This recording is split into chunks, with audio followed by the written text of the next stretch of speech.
KPBS On Demand is supported by Fleet Science Center's newest exhibit, Survival of the Slowest. See firsthand how nature's smallest, slowest, and weakest creatures can not only survive, but thrive in the wild. Open May 24th through September 1st. Learn more at fleetscience.org. Good morning, I'm Debbie Cruz. It's Wednesday, March 12th. The San Diego County Board of Supervisors has voted against repealing its sanctuary policy. More on that next. But first, the headlines. San Diego is boosting its tax on recreational cannabis sold at the city's 25 dispensaries.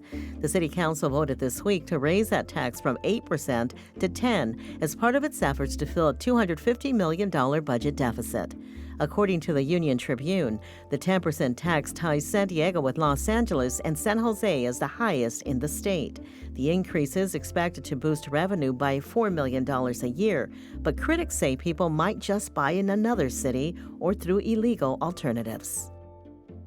The family of a woman whose body was found inside her van in an impound lot is suing the city of San Diego for $50 million. According to the complaint, 65-year-old Monica Cameroni de Adams was parked and sleeping in her van in December 2023 when it was hit by a drunk driver. Responding authorities did not find her body, and the van was towed to an impound yard. The lawsuit says de Adams died of her injuries. Her body was found by a tow yard worker more than a month later. Former California Representative Katie Porter is joining the governor's race. The Orange County Democrat was elected to Congress in 2018. She's known for her tough questioning at congressional hearings. The race to replace the termed-out Governor Gavin Newsom on the Democratic side includes former Los Angeles Mayor Antonio Villaraigosa and Lieutenant Governor Eleni Kounalakis. Riverside County Sheriff Jad Bianco is running as a Republican. From KPBS, you're listening to San Diego News Now. Stay with me for more of the local news you need.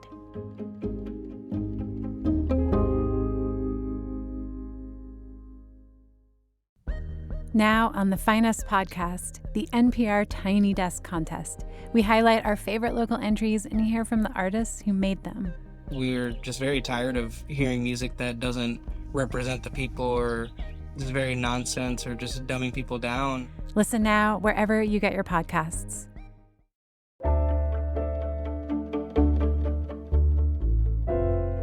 The county policy on assisting federal immigration enforcement went back before the Board of Supervisors Tuesday. Supervisor Jim Desmond wants to repeal the policy, which limits local assistance for federal agents. This is not about mass deportation. This is about deporting people here illegally who've been convicted of a high-level crime. Supervisor Monica Montgomery Stepp said the federal government enforces immigration law and noted the policy has an exception. This policy does not limit or prohibit giving assistance with the investigative activities of any local, state, or federal law enforcement agency related to suspected violations of criminal laws. It's in there. The repeal got 2 yes voters, but 3 were needed for it to pass. A spokesman for Desmond told KPBS they may look at bringing it back after a new District 1 supervisor is elected later this year.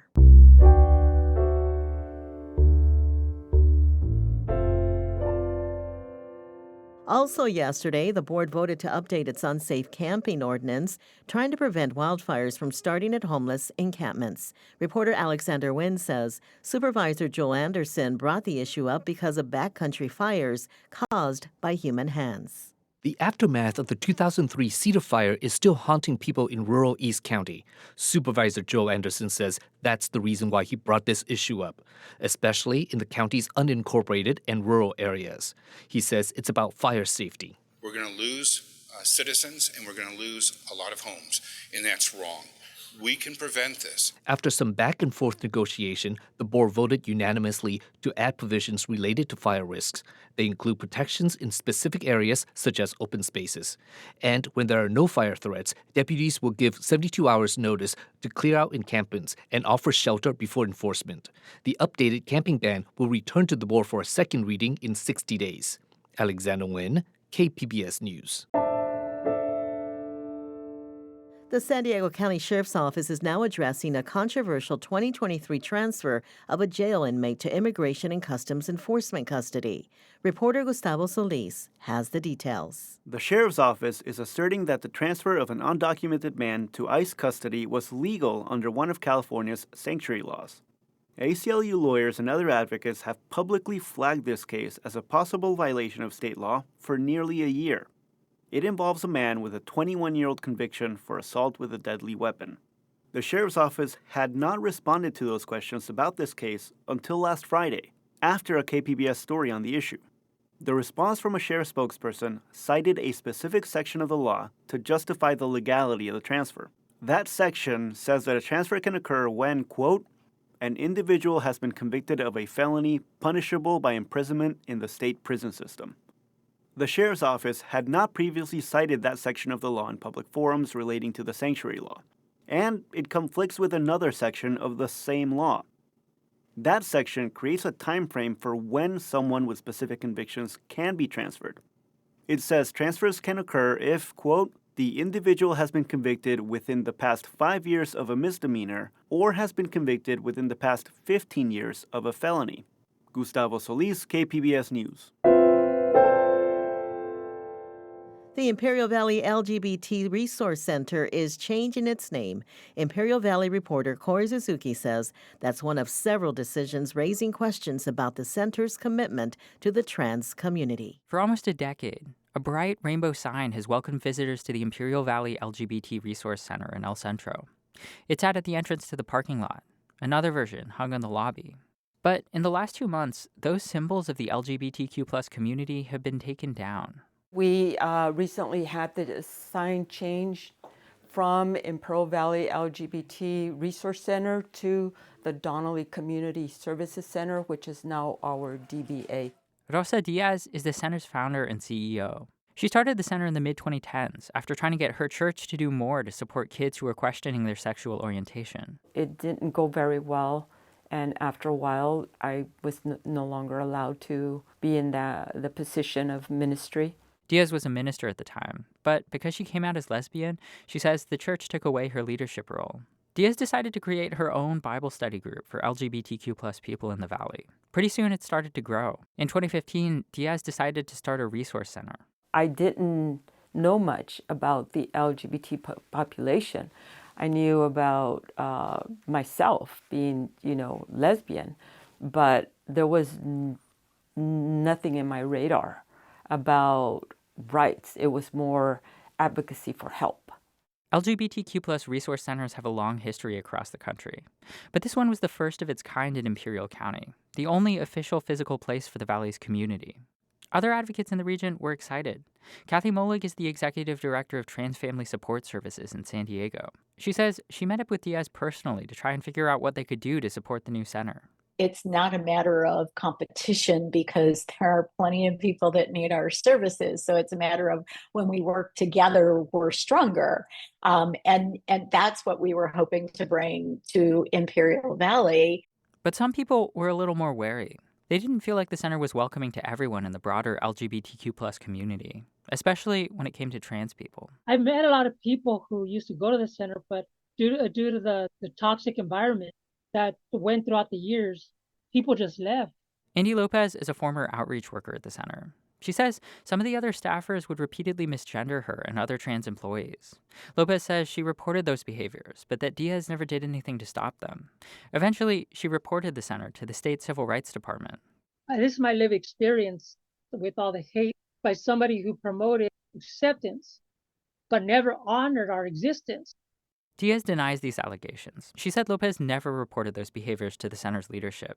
But in recent years, Diaz has taken more public stances that are at odds with advocates for trans rights. In particular, Diaz says she's become more skeptical about some types of healthcare for trans people or gender-affirming care. She says she sought out information from two specific groups, GenSpect and Gays Against Groomers. It's really this rhetoric that involves, isolating trans people, attacking trans people as sort of delegitimizing them as part of the broader civil rights struggle. R.G. Craven is a senior policy analyst at the Southern Poverty Law Center, which tracks extremism. He says these two organizations are hate groups, part of a broader network that's targeting the trans community.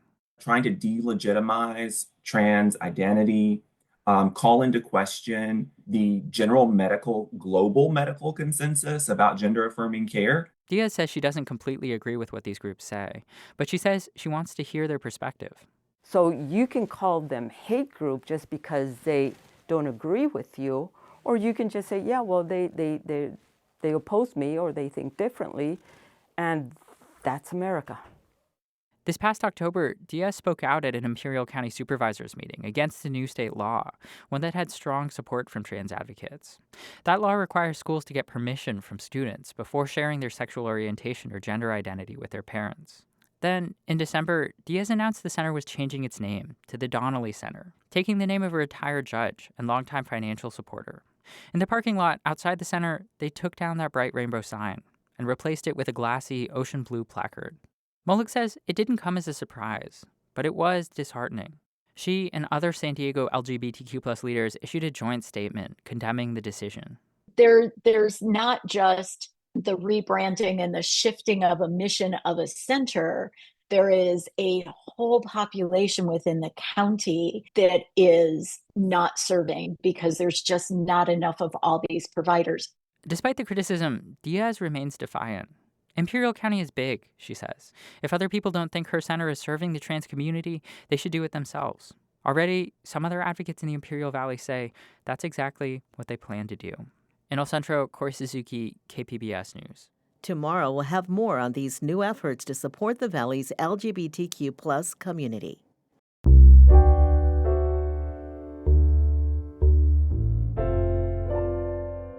Students across the Grossmont Union High School district walked out of class yesterday. They did it to protest potential layoffs approved by the school board to close a projected budget deficit.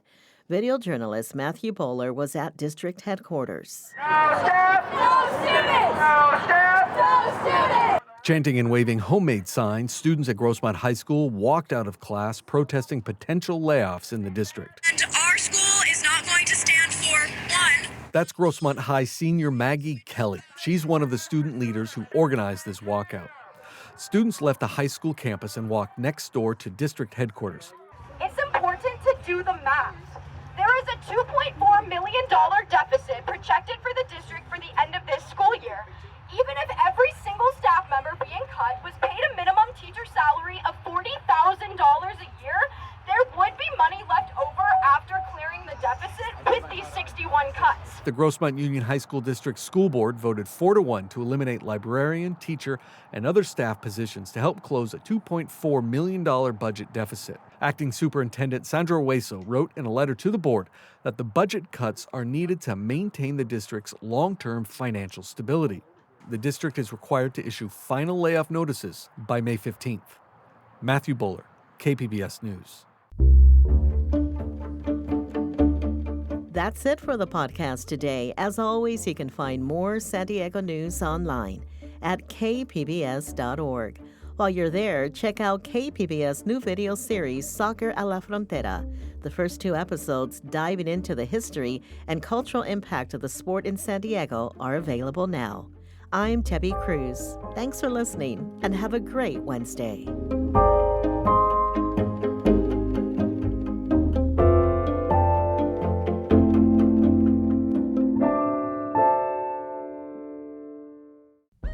Now on the Finest podcast, the NPR Tiny Desk Contest. We highlight our favorite local entries and hear from the artists who made them.